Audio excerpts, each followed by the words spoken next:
Well, let's get some calls and let you talk to the audience. Let's begin with a call from Bedford, Indiana. You're on the air, Republican line. Yes, good morning. Good morning. I was wondering if he thinks that we should finish or stop the fighting before we try any reconstruction, because it's just going to get bombed, whatever we reconstruct.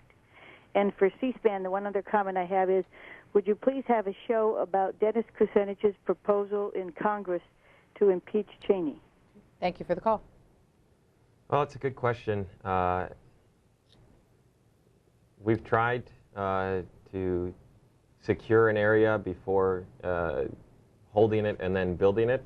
I think that's considered the classic model for counterinsurgency, and the build is a critical factor.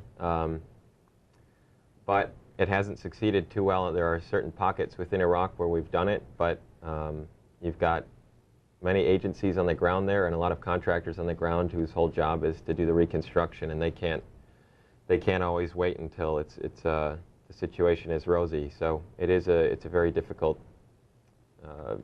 question. Duluth, Minnesota, for Kirk Johnson. You're on the air. Go ahead. Yes, hi there, C-SPAN. I was just wondering if, with Iran being in this and everything, which we know they are, and with, our troops spread out so far, is it going to even be possible for us to rebuild, and have Iran doing what they're doing and sending troops in there to attack us? Thank you. I don't feel confident enough to speak about Iran's involvement. In early 2005, the reports about their involvement were much less prevalent than they are now since I left. And as anybody who's been there will tell you, the situation in Iraq changes every 3 months, roughly. So it's a different country now. You left in January of '06. Yeah. What have you been doing since then? Well, I left under sort of bizarre circumstances. I had an accident that forced me home, and after a period of rehabilitation, I've been sort of consumed with the issue of trying to help a number of my former colleagues who worked for USAID, who are Iraqi, and I'm trying to find them help, because right now, if you work for the United States government in Iraq, or if you have over the last 4 years, it's an instant death threat. It's a warrant. And so the thousands of Iraqis who have cast their lot with us and who believed in the ideals that we went in with, and in the attempt to rebuild their country, that mere affiliation with us now is causing them to run for their lives. And I first got into this when a close friend of mine came home from work one day in Baghdad and found a severed dog's head on his front steps with a note pinned to it saying that his head would be next. And he fled the country with his wife and whatever they could carry, and he's been on the run ever since. And I'm trying to encourage the U.S. government into acting to save these allies, because it's not just him. There are hundreds of them. I have a list of hundreds, and there are hundreds who work directly for the State Department and USAID. There are thousands who worked for us as translators with the military, and that excludes even the numbers who worked for our contractors like Bechtel to help us actually build the projects. So I think it's part of the reason why I'm in town. I'm really hoping that that the administration will accept this moral responsibility. Congress has held some hearings on the question. What is the rule right now, and what has your reception been in this town as you've tried to support these people? I can't say the reception has been great, frankly. When I first wrote an op-ed about this in December '06, I really had no idea what I was getting into, frankly. But this is, from a political level, it appears to be touching quite a nerve. As I understand it, from the administration's perspective, although they've never articulated it as such, to sort of help these people who represent the most well-educated, the most Western-oriented civil society of Iraq, to help them get to the United States is, I think, an admission on the progress of the war that they don't want to make. What I've been calling for, though, are is the assistance to hundreds of Iraqis who have already been ground up in the gears. I'm not talking about rooftop in Saigon imagery. I'm talking about Iraqis who are basically living on pennies in Syria and Jordan and the Gulf, waiting for somebody to help them.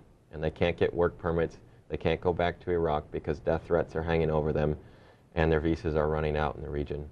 The most recent piece that Kirk Johnson authored on this was printed by the New York Times on April 18th, Hounded by Insurgents and Abandoned by Us. And we have linked it to our website if you're interested, cspan.org, Washington Journal, and you can read more of his thinking on this. Let's get back to calls. Rochester, New York, Republican line, good morning. Oh, good morning. Thank you very much for taking my call. I was wondering if you could talk about the impact of the insurgents on reconstruction projects. And yeah, I know that's a very banal question, but let me really target, because I think there are two different levels of insurgents. My understanding is that like over 90% of the insurgents consist of just regular everyday people, like not even necessarily affiliated with Al Qaeda, just former members of the army and auto workers, just very general people. And how does that impact on the reconstruction? I mean, are you guys trying to really bring those guys into the fold? Are you really trying to incorporate them in your reconstruction projects? Well, we certainly would have loved to have. I mean, in the absence of a vibrant economy in Iraq, the chief employer is the insurgency, frankly. I remember that there was a fairly well-known sort of strata of payments that you could get for laying an IED. One would be, it was in the $50 range, I think. It was $120 to actually spot for a convoy and $175 to actually detonate the IED, the improvised explosive device, when the convoys went past. Now, if you're faced with a decision or a choice between making that kind of money in a few minutes, when you already have a great amount of antipathy towards our troops, or hefting rubble for a few dollars a day, I mean, we can't really compete with that, and it's tragic, frankly. From the time that you spend in Fallujah, are you able to explain to people who's fighting whom?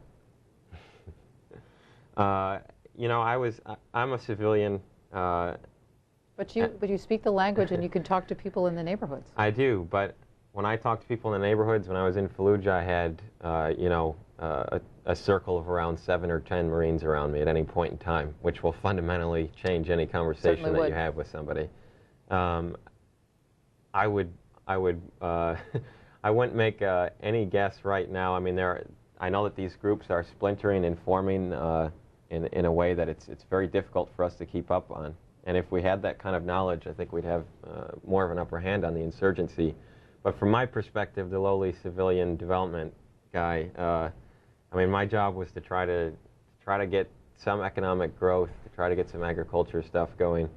And so I wasn't out there meeting with insurgent leaders, thankfully.